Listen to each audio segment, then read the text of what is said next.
Buongiorno da Sicilia 24, questi titoli del telegiornale. Fermata per omicidio la figlia superstite della strage di Altavilla Milicia. Il procuratore Cartosio ha partecipato alle torture culminate nella strage della madre dei due fratelli. Tutta la famiglia era coinvolta nell'esorcismo iniziato un mese fa. Liste d'attesa interminabili nella sanità in Sicilia, grave la situazione a Palermo, a farne le spese bambini in età pediatrica e donne che vedono slittare gli esami necessari per la prevenzione del tumore. C'è l'ok al progetto definitivo del Ponte sullo Stretto, i cantieri aperti entro il 2024, 30.000 i lavoratori impiegati per l'opera, 90.000 per l'indotto. Oltre 1 milione di persone under 35 in Italia rischia la dipendenza da social. Le reazioni degli appassionati in Sicilia dopo che New York ha fatto causa a TikTok, Facebook e YouTube per avere danneggiato la salute dei giovani. Catania, la ferita mai sanata di Corso dei Martiri. Il sindaco trantino lancia l'ultimatum ai privati e dà 10 giorni di tempo per presentare un piano industriale. Da lunedì il via ai lavori per la nuova pista ciclabile in via Domenico Tempio a Catania. Il nuovo percorso, posizionato al centro della strada, arriverà alla Playa. Calcio, Catania in ritiro per cercare di superare il momento di difficoltà in vista dell'arrivo domenica al Massimino della capolista Juve Stabia. In Serie B il Palermo va all'assalto del Como e mette nel mirino la promozione diretta.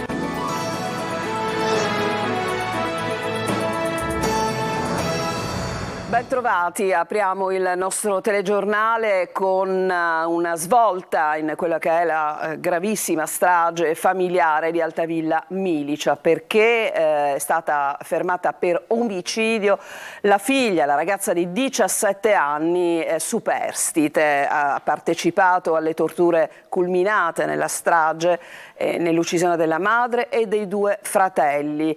La donna è stata uccisa per prima, si opponeva al sanguinoso esorcismo. Il procuratore Cartosio oggi in conferenza stampa ha detto una tragedia terribile, uno strazio, i corpi delle vittime. Marco Gullà.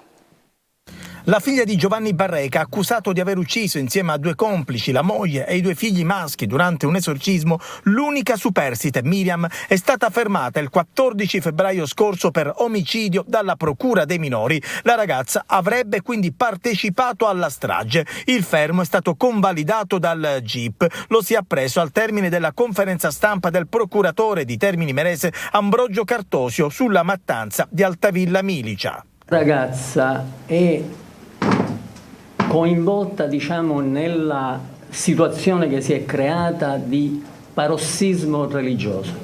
Quindi la ragazza ha partecipato a tutta una serie di riti che in concreto sono state delle torture anche ai danni della propria madre e del proprio fratello. Il procuratore di Termini Imerese Ambrogio Cartosi ha lavorato su centinaia di omicidi, ma la strage di Altavilla Milicia lo ha segnato. Devo dire che quando ci siamo trovati sulla scena della tragedia, se mi è consentito dirlo, per me è stato uno dei momenti più toccanti della mia vita. Scene mai viste, aggiunge Cartosio. A pochi metri di distanza l'uno dall'altro, il cadavere di un ragazzo di 15 anni ridotto in quelle condizioni e di un bambino di 5 anni ridotto in quelle condizioni non è uno strazio che è possibile raccontare senza emozionarsi. Anche Sabrina Fina e Massimo Carendente, la coppia palermitana, ha partecipato al rito e agli omicidi. Barreca forse li ha conosciuti sui social. Il risultato è che la frequentazione, che diventa pressoché quotidiana, di questi signori convince innanzitutto Giovanni Barreca, ma purtroppo in una certa misura anche i figli grandicelli dello stesso, che nella casa c'è una presenza demoniaca. Ci sono demoni che si sono impossessati del corpo di questi familiari e dell'ambiente. Cambiamo argomento, è grave il problema delle liste d'attesa per la sanità in Sicilia, a Palermo in particolare. A farne le spese sono soprattutto i bambini in età pediatrica e le donne che vedono slittare tutti gli esami che sono necessari per la prevenzione dei tumori femminili. Il servizio è di Manlio Viola.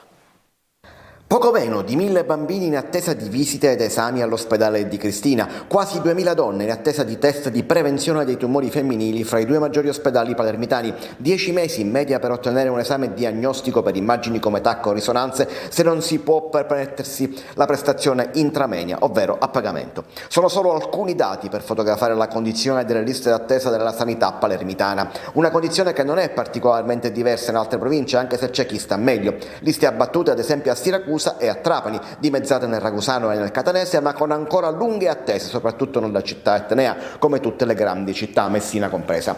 Non sono bastati gli stanziamenti regionali dello scorso anno per rientrare da un arretrato di prestazioni che continua a creare disagi. In Sicilia nel 2023 infatti sono stati eliminati i tetti di budget e assegnate risorse aggiuntive a chi diminuiva le prestazioni in attesa. Per uscire da questa vera e propria vergogna, la Regione adesso pensa di mettere l'azzeramento della lista fra gli obiettivi del contratto dei nuovi manager della sanità. Si studia un elemento di valutazione intermedia proprio sullo stato delle liste d'attesa, ma per farlo bisognerà prima attendere che i direttori generali, oggi insediati come commissari, passino al vaglio della prima commissione affari istituzionali dell'ARS e abbiano il via libera e poi inserirli con contratto dedicato.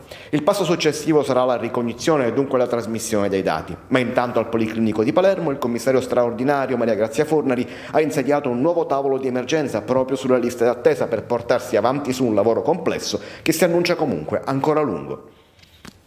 Altro step in avanti, altro passo in avanti per il ponte sullo Stretto. È arrivato ieri l'ok al progetto definitivo dell'opera. I cantieri dovrebbero essere aperti entro il 2024. I numeri di questo ponte tanto sospirato nel servizio di Francesco Triolo. Dopo l'ok al progetto definitivo del ponte sullo Stretto è il momento dei numeri. Intanto la data di apertura al traffico con l'avvio dei cantieri nel 2024 dovrebbe avvenire nel 2032. Quindi confermate tutte le caratteristiche tecniche dell'opera e dei suoi collegamenti a terra. Il ponte, il cui costo è salito a 13 miliardi e mezzo di euro dagli 8 miliardi e mezzo del 2011, sarà lungo 3 km e 300 metri e sarà progettato per avere una vita di 200 anni. Sarà in grado di garantire tempi medi di attraversamento di circa 15 minuti per i servizi ferroviari diretti tra Villa San Giovanni e Messina Centrale, rispetto agli attuali 120 minuti per i treni passeggeri e almeno 180 minuti per i treni merci e di circa 10-13 minuti su gomma rispetto agli attuali 70 minuti per le auto e 100 minuti per i mezzi merci, ha illustrato la società Stretto di Messina. Il ponte avrà una resistenza a venti con velocità superiore a 300 km/h e può resistere a terremoti di magnitudo 7.1 della scala Richter. Poi i numeri dell'impatto che l'opera avrà sul territorio. Le opere stradali e ferroviarie di collegamento del ponte comprendono 40 km di raccordi viari e ferroviari. L'impatto occupazionale diretto sarà di circa 30.000 unità lavorative per anno, a cui aggiungere l'impatto occupazionale indiretto e dell'indotto stimato in altre 90.000 unità, per un totale di 120.000 unità lavorative generate dall'opera. Quindi gli espropri. Da marzo partiranno gli incontri per avviare le procedure. Sarà quello uno dei momenti cruciali prima della partenza vera e propria. Restiamo uniti, facciamo capire il nostro malessere anche ai consumatori, riguarda loro. È il popolo dei trattori che non si ferma dopo l'appuntamento di ieri al Circo Massimo a Roma e lanciano altre iniziative per il comparto. Sentiamo Adelaide Barbagallo. Tenere duro, non mollare, rimanere uniti, queste le parole d'ordine dopo la marcia su Roma. Agricoltori e allevatori stanno rientrando dalla capitale in Sicilia. Chi non è partito oggi protesta a Marsala, domani tutti a Mazara del Vallo. Temono che la politica possa spaccare il fronte, quella stessa politica europea e governativa dalle scelte che definiscono scellerate perché tutte tese a favorire le multinazionali. Vengono dati contributi per incoraggiare ad abbandonare le terre e poter creare campi di pannelli fotovoltaici. E che dire delle sementi? Allarmante anche per i consumatori, quanto denunciano gli agricoltori. Oggi le multinazionali si sono impossessate delle nostre semenze. Queste semenze sono state rese ibride, è come un orologio.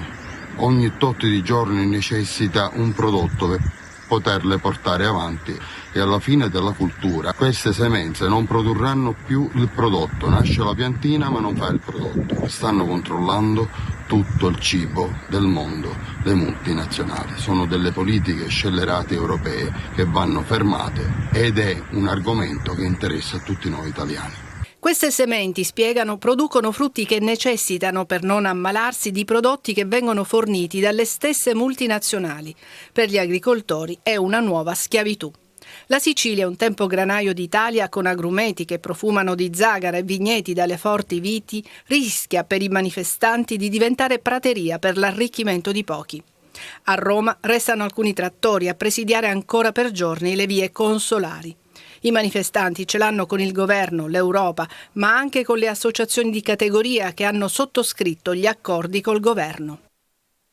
Adesso ci occupiamo dei social, li utilizziamo praticamente un po' tutti nella vita di tutti i giorni, e dall'America, laddove tutto il fenomeno social è partito, adesso invece arriva un'invettiva contro, addirittura una causa contro Facebook, Instagram, TikTok e YouTube per avere in qualche modo creato dei danni alla salute dei più giovani. Ma cosa ne pensano i siciliani? Siamo andati a Siracusa con Francesco Aloi. 20 anni fa nasceva Facebook, il social più diffuso, anche se i giovani adesso preferiscono Instagram e TikTok. Ma in America, lì dove tutto è nato, i social oggi vengono bollati come un pericolo per la salute mentale. Sono letali per la salute mentale.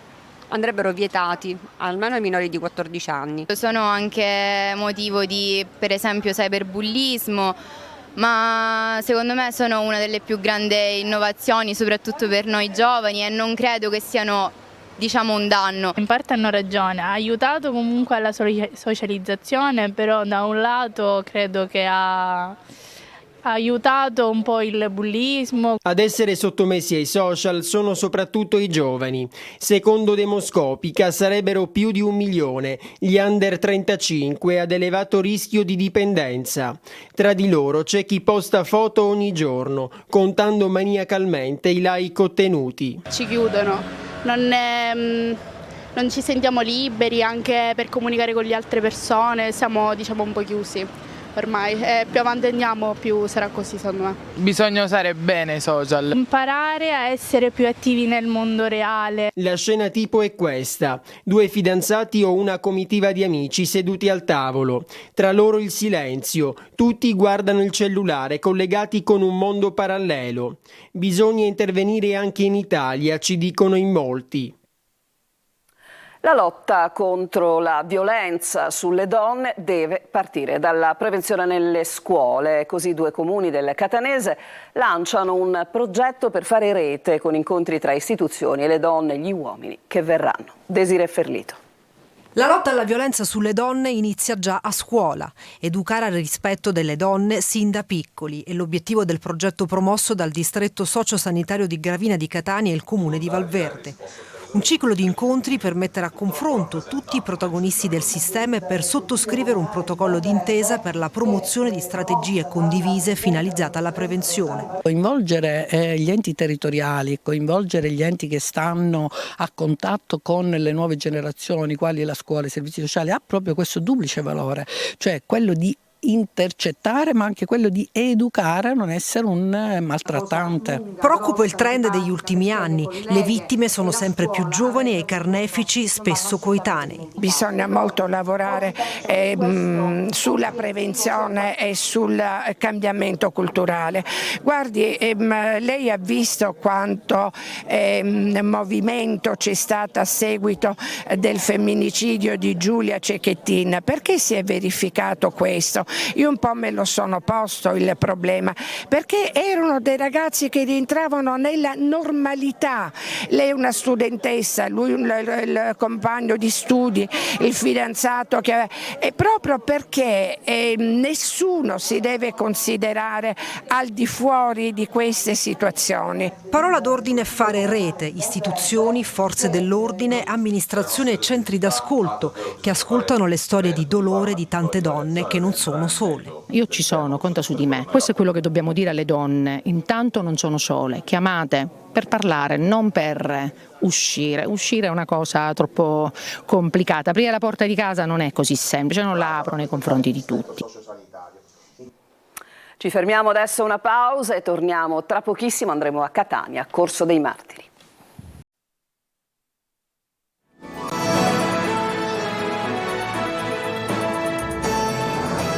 Seconda parte del nostro telegiornale, andiamo a Catania e alla ferita mai sanata di Corso Martiri della Libertà. Il sindaco Trantino lancia l'ultimatum ai privati e dà 10 giorni di tempo per presentare un piano industriale. Ma sentiamo Tonino De Mana.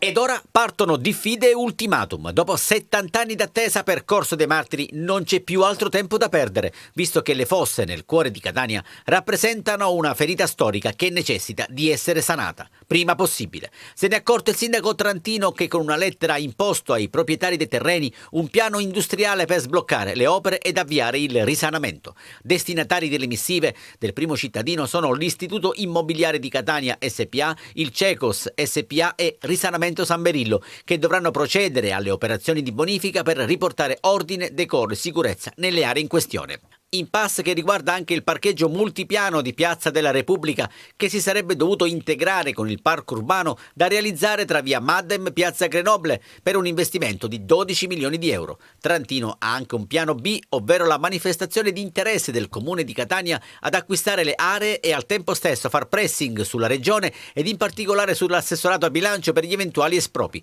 Poi la sfida, che sa tanto di provocazione. Marco, riferendosi all'assessore Falcone, perché non espropriamo 250 milioni di euro e lo facciamo, ha ribadito Trantino. L'alternativa per il rilancio dei Corso dei Martiri sarebbero i fondi nazionali ed europei. Si vedrà. Intanto prende posizione anche l'associazione Volere la Luna. Sicuramente è un'area sin troppo vasta, è un'area troppo importante per il futuro della città, che è necessario vada allargato il dibattito alla città, non alle segrete stanze della politica. A questo punto la resa dei conti si avvicina. E noi restiamo a Catania perché lunedì partiranno i lavori per realizzare la pista ciclabile che collegherà il centro della città con la playa. Abbiamo sentito i rider che chiedono però più illuminazione e sicurezza. Giusy Lazzara.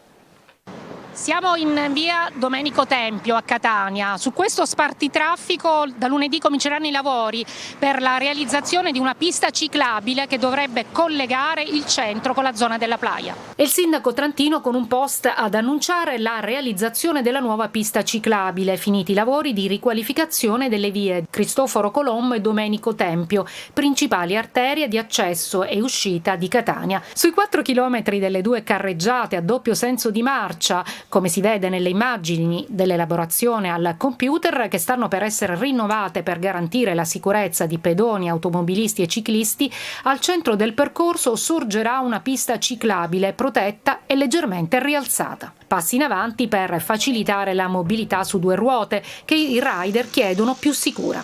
Speriamo che venga, ultimata intanto in breve tempo, perché stiamo parlando anche di quella del lungomare che ancora per anni abbiamo aspettato per una manciata di chilometri. Per quanto riguarda in via Domenico Tempio, sì, che venga ultimata, ma che soprattutto che venga messa in sicurezza, che ci sia un'illuminazione adatta, perché in via Domenico Tempio l'illuminazione spesso è scarseggiante o ancora peggio nulla. I lavori cominceranno lunedì e comporteranno disagi alla circolazione stradale. Per raggiungere l'aeroporto, l'amministrazione comunale raccomanda di utilizzare percorsi alternativi come l'imbocco su Corso Indipendenza dell'asse attrezzato oppure percorrere la via Playa raggiungibile da via Plebiscito. Avete domande, proposte o proteste da fare arrivare all'amministrazione di Catania?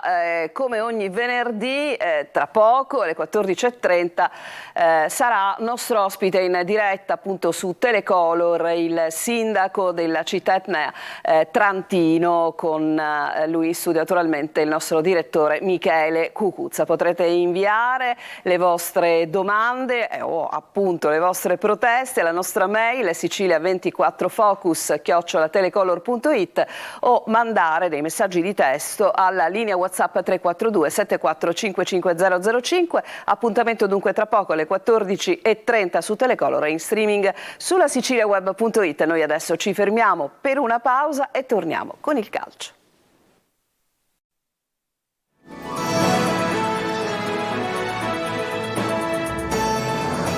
Calcio in chiusura del telegiornale. Domenica al Massimino arriva la capolista Juve Stabia nel momento difficile per i rossazzurri. La società ha così deciso di portare tutti in ritiro il servizio.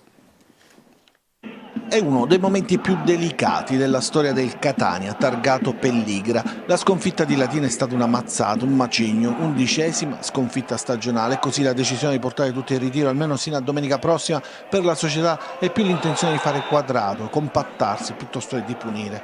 Domenica sera al Massimino arriverà la capolista Juve Stabia e c'è la necessità di ritrovarsi perché l'organico rosso-azzurro non può essere quello di una squadra che naviga appena sopra la zona play-out. La decisione del ritiro è stata presa dal vicepresidente Vincenzo Grelle ed è maturata dopo un confronto con il tecnico Cristiano Lucarelli. Da parte sua meno propenso a disporre il ritiro. Il gruppo starà in albergo a Belpasso e si allenerà a Catania. Insomma, senza modificare il programma di lavoro settimanale. Inevitabile che sul tavolo della società ci sia anche la posizione dell'allenatore livornese che per ora non è a rischio, ma la dirigenza ha chiesto segnali di reazione al gruppo a digiuno di vittoria da 5 partite in campionato ed un cambio di passo da qui a fine mese nelle prossime 3 gare, quindi la sfida interna alla Juve Stabia, la trasferta a Taranto e l'attesa semifinale di ritorno in Coppa Italia con il Rimini, in cui il Catania deve ribaltare l'1-0 dell'andata per arrivare in finale ed accedere direttamente agli ottavi dei playoff per la B. L'attesa è febbrile, già 6.000 biglietti venduti, a cui aggiungere la possibilità di prelazione per i quasi 14.000 abbonati. Per la sfida di Rimini rientrerà Sturaro che domenica sconterà la squalifica, mentre Lucarelli deve valutare le condizioni di Di Carmine, così come quelle di Rapisarda, uscito dopo appena 13 minuti nella gara di Latina per problemi muscolari. Alla Serie B in 30.000 saranno a spingere il Palermo che domani va all'assalto del Como con l'obiettivo di agganciarlo in classifica. Marco Gullà.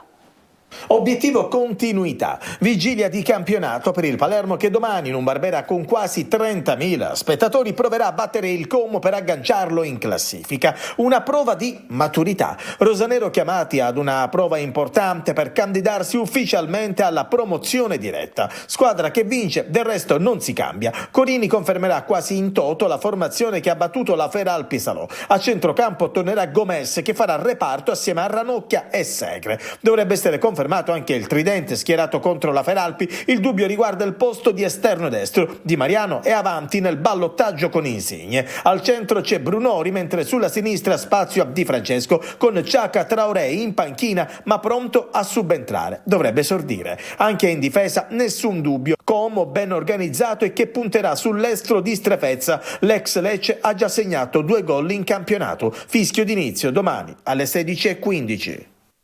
Ed è tutto, Sicilia 24 finisce qui, il prossimo appuntamento con l'informazione su Telecolor alle ore 19, vi lascio al nostro approfondimento, al nostro focus, ospite di oggi il sindaco di Catania Enrico Trantino, a tutti un buon pomeriggio.